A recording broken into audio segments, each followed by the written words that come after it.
Hello, welcome to the Historians Hangout.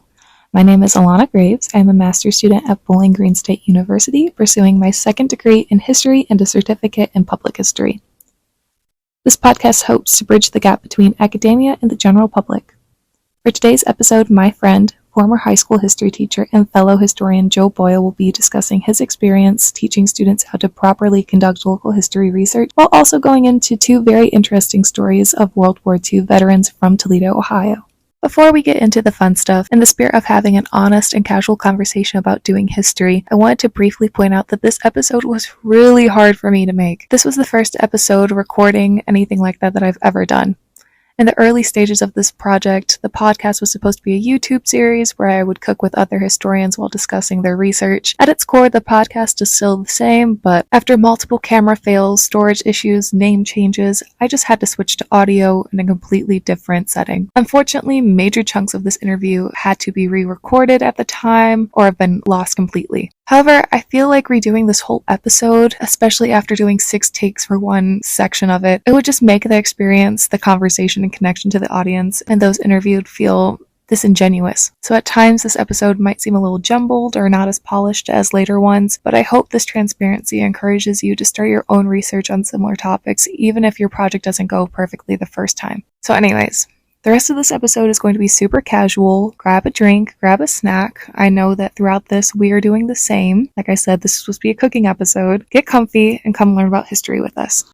So I got interested in World War II at a very young age because one of my great uncles was killed in the war, and nobody talked about it, and if they did, they talked about it extremely inaccurately. So it got me, that was my hook. That was what got me into World War II history and history in general. And it kind of shaped the way I viewed history as being about real people in their lives instead of great big people on mountaintops making big decisions and things like that. And it shaped the way I was going to approach history for the rest of my life. And then kind of fast forward into my teaching career and whatnot, I started teaching World War II elective, got lucky and went on some incredible international workshops to battlefields.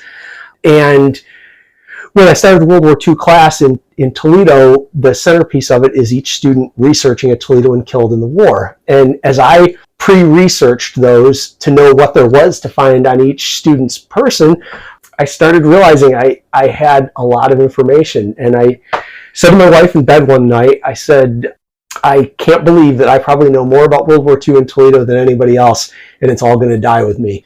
And that's kind of when I had the wake up of, okay, jackass, you need to write all this stuff down now.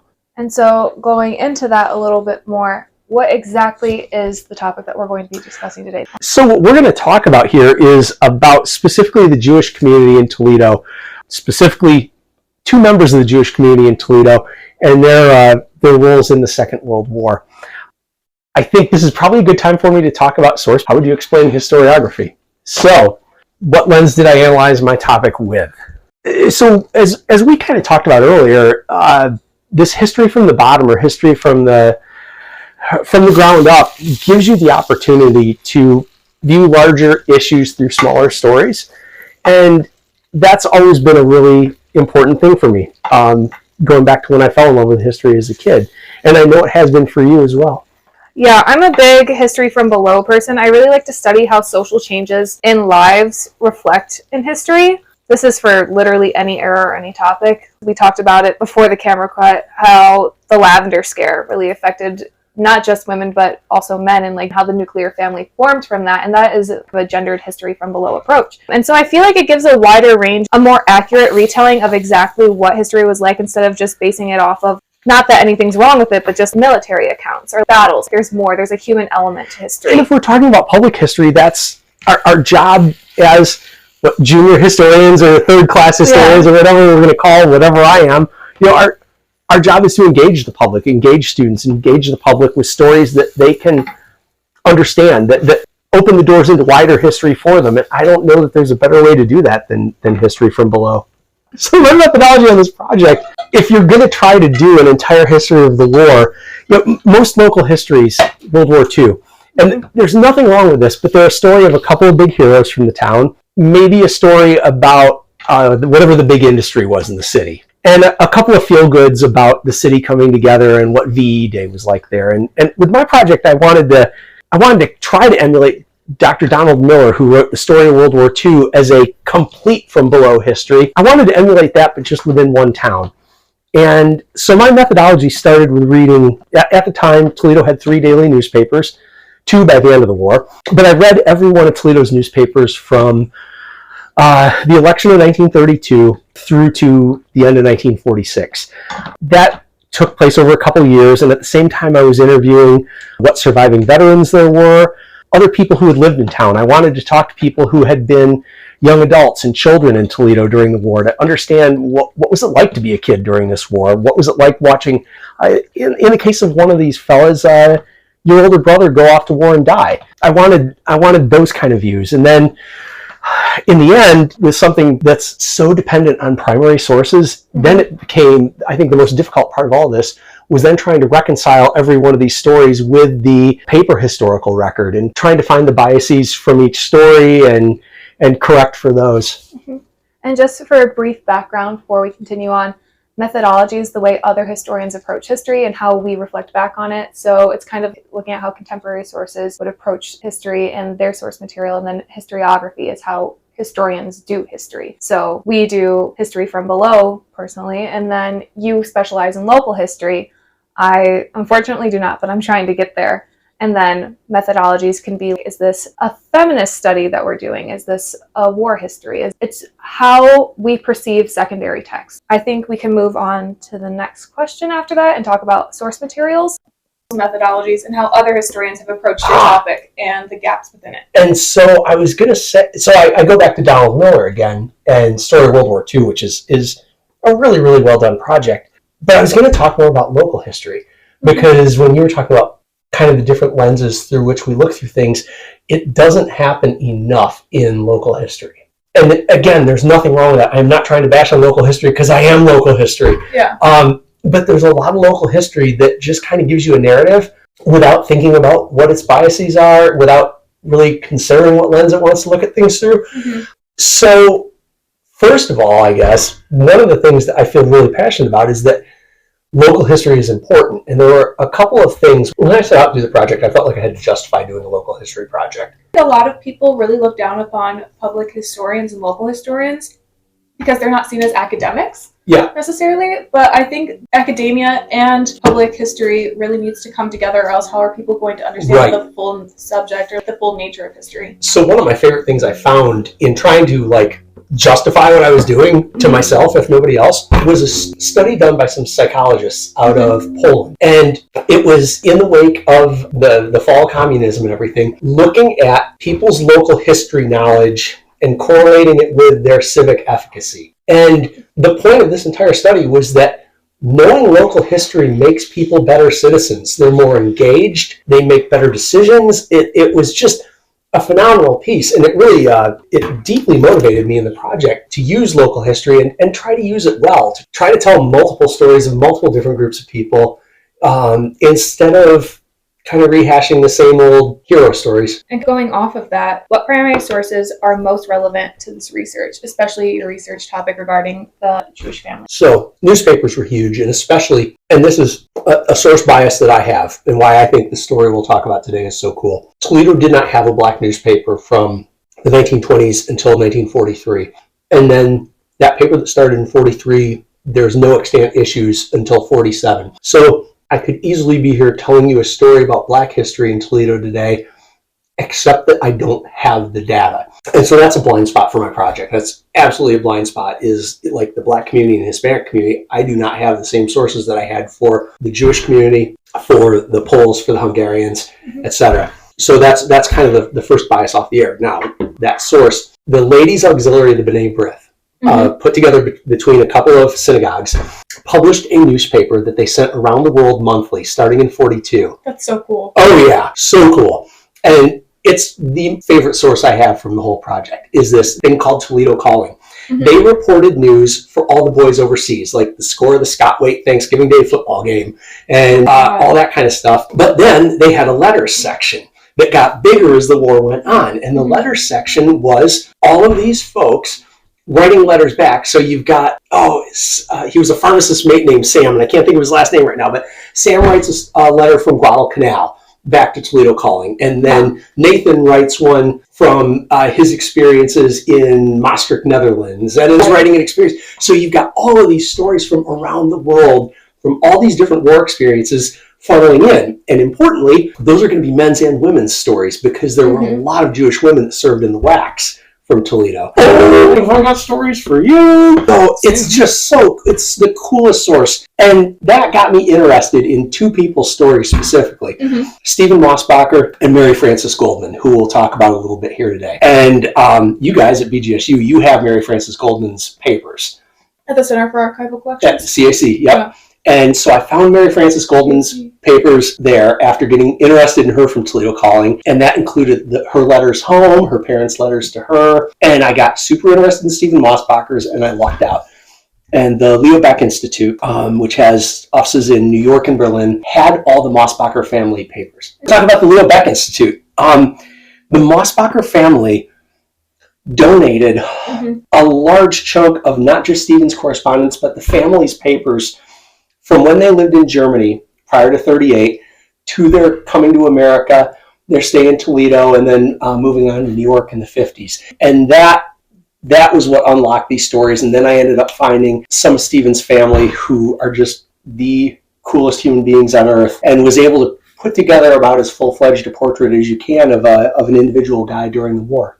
That's really cool. And this is not a pre-made question. This is just a question as someone who's your student. How do you feel about the efficacy approaching someone or like someone's family about the war? Is it scary? How do you do that in a right way? No, that's a great question. And I think you and I are the perfect people to deal with that, because my family lost my Uncle Paul. You guys lost it was your grandma's uncle, great-grandma's brother? It was my great-grandma's brother. And so we come from families where those stories were raw nerves for people. I always approach this the same way I'd want to be approached. To be completely honest, if somebody called me and said, hey, you don't know me, but I'm a researcher from Cleveland, and I came across your great uncle's name and I want to talk to that person. I want Paul's story to be told. And so I generally approach families the same way I'd want to be approached. And I assume that, and it hasn't been the case every time, but most of the time, people are pretty excited to talk about that relative, because I think we're all afraid of our stories being lost after 80 years. And I think people are excited typically to help tell those stories.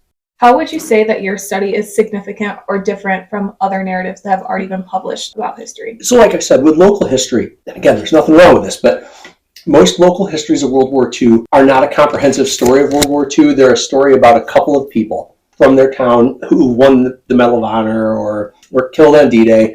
And I tried to take that Miller approach of telling the entire story of the war through the city of Toledo. And in large part, I also kind of have the conceit that Toledo's story is actually pretty important in the grand scheme of things, as being a Rust Belt city that was in many cases made by the war and then collapsed after the war. Could you talk a little bit more about the Jewish family and the women's auxiliary? Oh, could I? So the Mosbachers are just fascinating. So the dad's name was Dr. Emil Mosbacher. And Dr. Mosbacher was an OBGYN in Nuremberg. Okay, so we're talking the heart of Nazi Germany. Dr. Mosbacher was the top OBGYN in the area. He was kind of trained in the best schools in Europe and everything, and he was widely regarded as the best OBGYN in Nuremberg, to the point where when the city goes full Nazi by 34, 35, 36, the Nazi party officials sent their wives to the Jewish OBGYN, because I at least think, this is me making a little leap here, when it's your wife and your kid, you want the best care possible. And it kind of shows that you don't really believe all that master race bullshit if you're sending your wife to the best OBGYN in town who happens to be Jewish. So in a way, the Mosbachers were kind of protected in a way other people weren't in Nuremberg. And again, not protected to a large degree, but more than, Freddie the shoe shiner or whatever. So they make it through the very difficult years of the mid-30s, and the violence doesn't touch them as closely. In 38, it starts getting closer and closer. And in October of 38, weeks before Kristallnacht, Rosa Mosbacher says to Emil, it's time for us to go. And Emil is the son? Emil is the father of the guy I'll be talking about, who's the soldier in World War II. He's the doc. So Dr. Mosbacher and Rosa pack up the two kids, Stephen and Marianne, and they head out. Now, what's kind of interesting is where they head out. They travel within Germany, I'm pretty sure up to about Aachen. I can't swear it's Aachen, but it's northwest Germany-ish. Cross into the Netherlands, they get into England just as Kristallnacht happened. From England, they stay in England for a little while, and then they come to New York. Stephen graduates from high school in New York, and then they come directly to Toledo. As a Toledoan, Toledo people have all heard of the old store Tidke's. It was like the classic downtown department store. The folks who own Tidke's at that point are the Mosbacher family, and the Mosbachers want Mosbacher as their doctor. So he opens a practice in West Toledo off of Eleanor Avenue on the west side. The Mosbachers are kind of their sponsors and everything. So family lives in Toledo. Stephen goes to UT. Marianne is in TPS as an elementary and junior high student. And then America gets involved in the war while they're here in Toledo. How far do you want me to go here into the story? Should I speed up through it? We can speed up through it because the next one is going to be, what would you advise someone interested in this topic? So they become involved in one of the two biggest temples in the Old West End, Collingwood Temple, that was kind of kiddie from Scott High School. And they're involved there. The war breaks out. Stephen is an engineering student at UT. It becomes clear that eventually, now as an American resident, your number is going to get called at some point. So he volunteers for an Army program called ASTP, which was they could avoid getting sent overseas because they were going to be sent to finish off their college somewhere, and then they were going to serve the country as officers in some specialized capacity. And engineering, obviously, probably going to have a home stateside job doing whatever. But just about as soon as he gets into ASTP, the program gets cut. He's in training. So he did his ASTP stuff at University of Missouri, but he's at training at one of the Army camps in Alabama that I can't think of the name of right now. The only reason I'm going on this tangent, Stephen Mosbacher, who's 22 at this point, has a better eye for what's happening in America than most Americans. So he's in Alabama, and there's an off day, and he's not allowed to use the pool on base because it's the day that the Black folks are allowed to use the pool because the pool time was segregated. He writes this incredible letter home about his experiences in Alabama, where he says something to the effect, and I'll screw up the quote here, but he says something to the effect of, what I'm seeing down here is no different than what we saw in Nazi Germany. Substitute Jewish for Black and you have the same thing.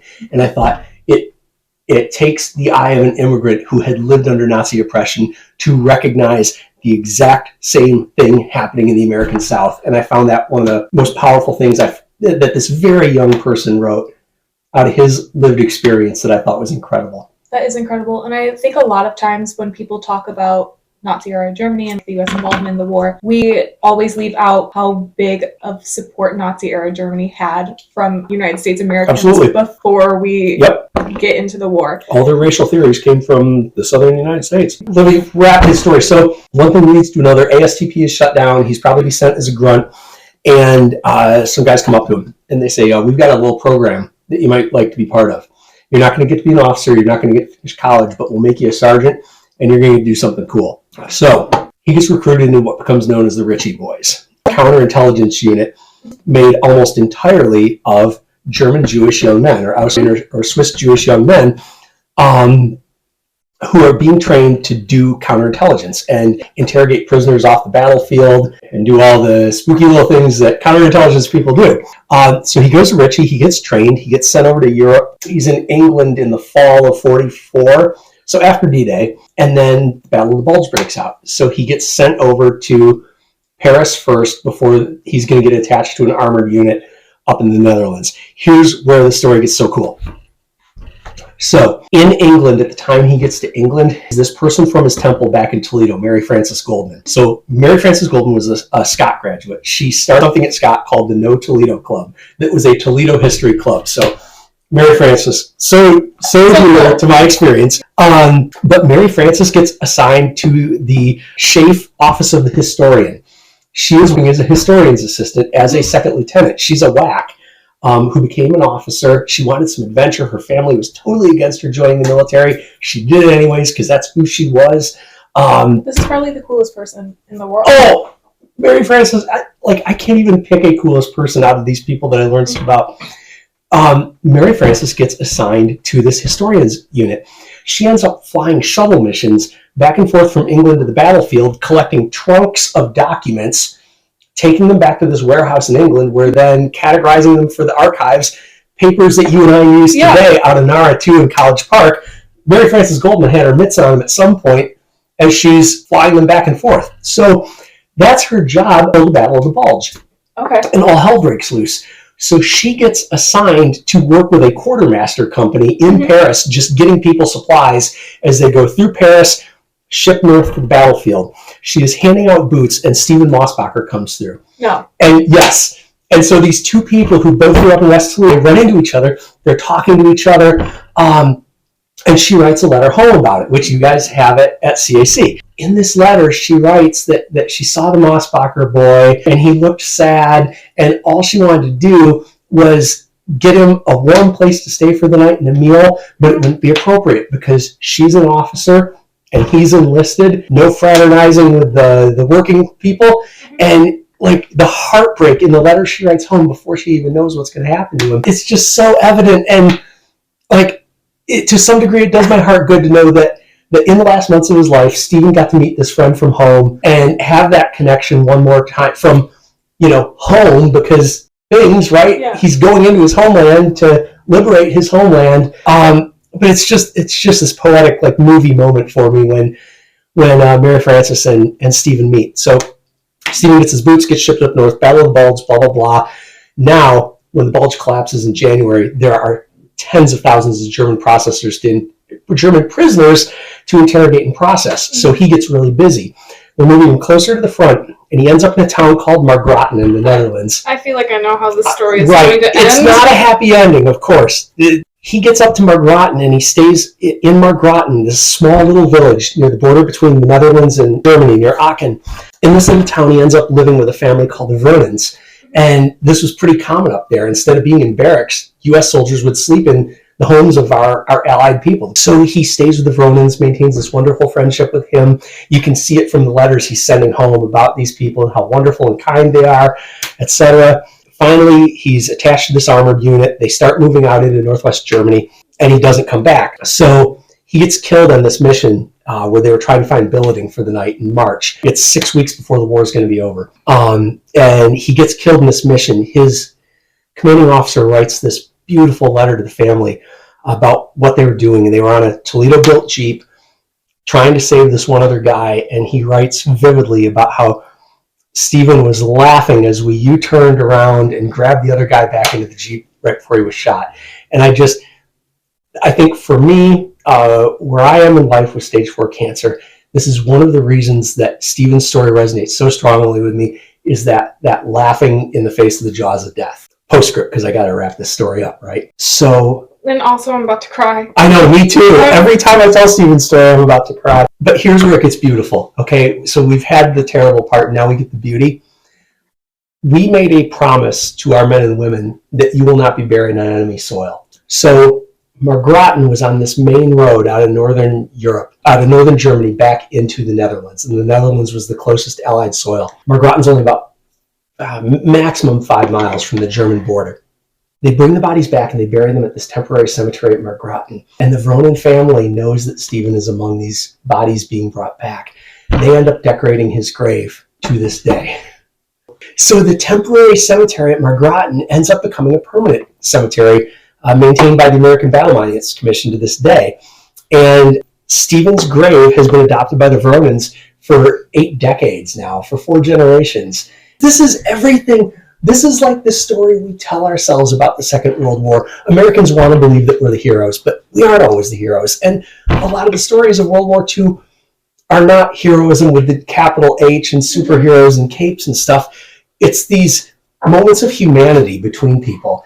And here was a kid who was born in Nazi Germany, who comes to this land of opportunity, wears our uniform, makes friends with these people, like the best kind of cultural ambassador you could ever hope for.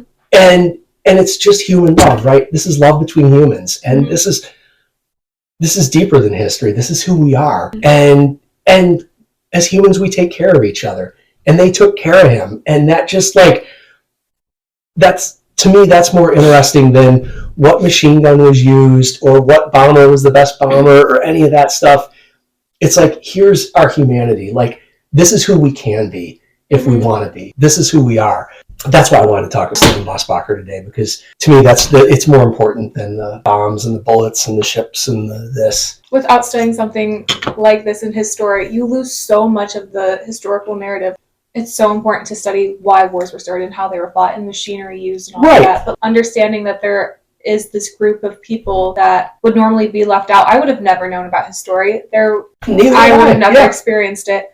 I am lucky because I had a teacher like you who got me into local history, so I did understand the implications of being an immigrant in this era and understanding, because my uncle was also an immigrant at the same time. And so hearing stories like this, I think I remember a lot. This was a good refresher of why I do history and why it's so important to make it accessible in this way and to understand local stories, even if I am about to cry. And I hate, it's always lessons from history. What can we learn? What does history tell us about Ukraine right now?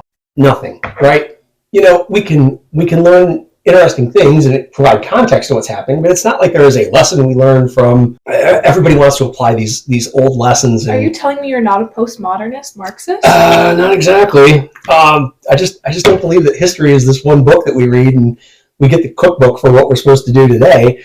That being said, stories like Stephen's are why anti-Semitism and racism and sexism really piss me off. When you talk about immigrants in any other way than this is who immigrants are. This is who people are. This is about people and people who see this place maybe in a more pure way than we see it ourselves. That's really great. What advice would you give someone who's interested in researching a similar topic? I think the most important thing is trying to find the human connection every time. I think it's important to approach any form of history with a lot of empathy and sympathy. Yes. And not necessarily putting your own biases and your own experiences within history, but understanding that people live through a different kind of trauma or experience than what you have, even if you relate to the story, and not going further than that. And to me, it proves just how good a soldier Mary Frances Goldman was, because that maintaining that distance between officers and enlisted is a prerequisite. And again, in a time when women couldn't be real soldiers, Mary Frances Goldman's a better soldier than a lot of them. Yeah. So I think that's really important for anyone who wants to approach history, especially in this manner. Very emotional to go through it. I've cried multiple times while going through my research topics of different things. Oh, yes. So, just recognizing that you're invested into someone isn't necessarily a bad thing, but be aware of what's happening in their lives. For sure. And then any ending thoughts you want to make or anything that we haven't covered? I've monologued far enough. Yeah. Okay. Now we have questions from my Instagram poll. This is where I ask you, the general public, about what you'd want to know more about during World War II. And it could be any range of questions. I also added in what you want to know more about local history. I chose 5 random ones from whoever sent them in quickest. And so the first one's by Chloe. She said, what are some aspects of women's history in World War II that you feel are overlooked in non-specialty classes? So I want to say all of them. Yeah. But I think again, we fall into this trap of telling the exceptional story, right? Mm-hmm. So you end up with an exceptional story about a Rosie the Riveter or something, and then you get one, right? Rosie the Riveter herself and trying to figure out who she was, and that's it. One of the women's stories that I think, and it's not one, it's tens of thousands, I don't think a lot of people realize how the marriage rate went up and then crashes in 44 and 45. You've got some of the highest divorce rates in Lucas County history with these war weddings that went wrong because there was so much societal pressure. A woman would know a boy for a matter of weeks. And then all this pressure from the family and from society, well, you got to marry him before he goes. Some of the interesting stuff you find out along the way is some of that was actually empowering, where it's like, he's got a good chance of being dead. I may as well be the insurance beneficiary instead of anybody else. A feminist study of cultural normatives at the time surrounding marriage. Yeah. And I think that's a story that we don't tell enough, is all these gender roles that were getting challenged by the war, women in the factories, but also this pressure to conform with a traditional gender role as a wife quick. The next question is anonymous. Why was Churchill removed from office after he helped the war? I'm only going to say one thing about Churchill. Well, first of all, it's because of their parliamentary system. And I'm going to say this about Churchill. completely over the top and completely focused on the wrong things, but he was the leader you wanted in charge, where most of the stuff he did was wildly inappropriate for his entire career, but during the war, he was probably the guy you needed. And as the war was coming to a close, I think the British people made the decision that the Labour Party in general is better for us than the Tories are right now. But again, I'm not a British history scholar, so I'm kind of talking out of my hat there. Next one is from Dom. She said, is it true that the Polish were actually charging into the tanks? Yes, but that's not as dumb as it sounds. So file the Polish cavalry under the same as the French army here. They've gotten a really bad name for really bad reasons. So yeah, especially at the beginning of the German invasion, there's at least one Polish cavalry charge. And it wasn't, I think the way this gets told to us is almost as a military history joke. Right? Like, ha ha ha, they had a bunch of horses. Well, guess what? So did everybody else. Like, I think the German army had like over 1 million horses. Wait, they were on horses and they were charging into tanks? Well, that's what everybody thinks. Oh, okay. But no, they were on horses charging machine gun position. There were some armored cars there, but the beauty of cavalry was speed. And that's why you had cavalry, was to punch holes and go with speed. So yes, there was, and I could be wrong about this. I think, at least the one I'm thinking of, I'm pretty sure was a tactical victory where the Germans... So yes, there were horse cavalry charges, but it's not as dumb as we think it was. And I kind of feel I should say the same thing in honor of the French here. People talk about the Maginot Line not working and ha ha ha, the French are... There's so many French military jokes from World War II. The French strategy was sound. They just didn't really adapt to something that was so new. How could they adapt? And so I'm kind of a French military stand for World War II. Second to last, also anonymous. Were there allies that fought who are not talked about in the main educational material? Lots and lots. And one of my favorites, because there's a Toledo connection, one of my favorites is Saudi Arabia. Yeah, I haven't heard of that. And we do not think about Saudi Arabia in the Second World War. And the fact is, they did not contribute a lot. And they were late arrivers. In 1945, they joined the alliance, maybe jumping on the bandwagon a little bit. But what's really cool about that, I'm not going to say cool, I'm going to say interesting about it. So Franklin Roosevelt sails across the ocean in a destroyer, and the U.S. Navy picks up the King of Saudi Arabia with his entourage and animals and stuff, and they get on the deck of a destroyer. The two ships meet. Roosevelt and I can't remember which king it was, so I'm not even going to say a name, but the King of Saudi Arabia and Roosevelt meet. And it's the first alliance between the United States and Saudi Arabia. It's the beginning of the special relationship with Saudi Arabia. And I think despite the fact that Saudi Arabia didn't contribute much to the war effort in general, I think that's really an interesting moment to think about, because that decision to ally with Saudi Arabia has had such profound consequences right at current day. Yeah, that's really cool. I haven't heard of that. And our last question is, were there any battles that the French and British fought each other? Last question on the French and British fighting each other. Yes. And if you're really interested in that, cannot recommend Michael Nyberg's When France Fell enough. He talks about the fall of France and how that got America kind of off the couch in a lot of ways, but he does a really good job of telling about the fights between the French and the British during the Vichy era, when Vichy is nominally our ally, but they're also with the Germans, and the British flat out attack French ships and kill French men, and the French return fire and kill British men. So yeah, there was hot fighting between the British and French. And you had one more? I had one more that was great and pulled off of my Instagram. It's, how do you think perceptions of World War II history will change after the final veterans pass? Here's what I would say to you. How do you remember World War I? I don't remember it. I think that's what we're in danger of with the Second World War. And in some ways in danger of, but in other ways, I think we're finally getting to the point where we have some distance to be able to look at things a little more objectively. I can tell you, for me, I lost an uncle. I had 3 other uncles who fought. My grandfather worked on the atomic bomb. I'm probably too close to it to do anything. I recognize my biases, but is that enough? I don't know. Yeah, be more of like a revisionist history? I think so. And I don't think that's a bad thing. I wish I could be around in 100 years to see what World War II history looks like in the year 2044 or 2045, and just see then, and maybe even another 50 years past that, like, how will the World War II centennial look different from the World War I centennial? How will this war be remembered when everybody who remembers it is gone? I think it's going to be fascinating. I also think that history follows a lot of trends of what's happening right now. Yeah. And so I think there's always these like waves. I know a lot of feminists don't like that term, but like feminist waves that come through. Yeah. And I think we're kind of embarking on one right now with different repeals happening with women's Yeah, rights. yeah. And so I think there are going to be a lot of scholars right now who are being trained to record history through a feminist lens. And I think the next steps, once all the veterans pass, are going to be all these secondary materials to talk about the parts that women played or like minorities played. And so I think it's becoming a lot more popular. Yeah, I think you're absolutely right about that. Thank you. You're welcome.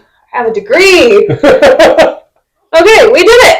Yay. Thank you for eating with me. Oh, thanks for making this delicious dinner. This is good. Thank you. This is so good. Episode 1 down.